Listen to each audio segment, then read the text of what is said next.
President-elect Trump rang the opening bell at the New York Stock Exchange today. It comes after Time magazine named him Person of the Year. This marks the second time Mr. Trump has received that distinction. He was previously named Person of the Year in 2016 after he was elected president for the first time. Joining him on stage today were First Lady Melania and several members of his incoming cabinet, including soon-to-be Interior Secretary Doug Burgum. The president-elect has apparently been spending time mending some fences. Meta donated $1 million to the inaugural fund. The donation comes 2 weeks after Meta CEO Mark Zuckerberg met with Trump privately at Mar-a-Lago.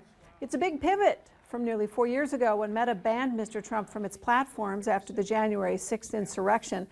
Mr. Trump previously accused Zuckerberg of plotting against him and called Meta-owned Facebook an enemy of the people.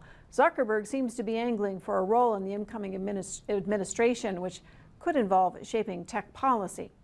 Mr. Trump also invited Chinese leader Xi to attend his inauguration.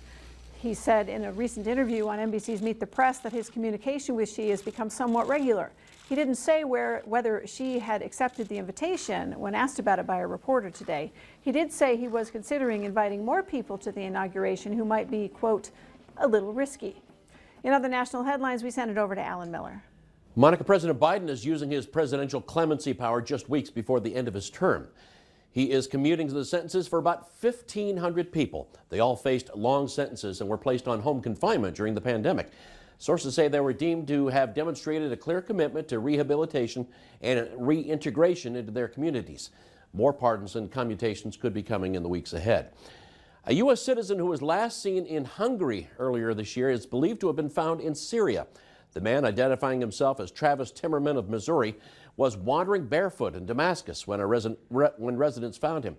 Timmerman told reporters that he had been detained for 7 months after entering Syria without permission. He says he was released Monday when 2 armed men broke down his cell door.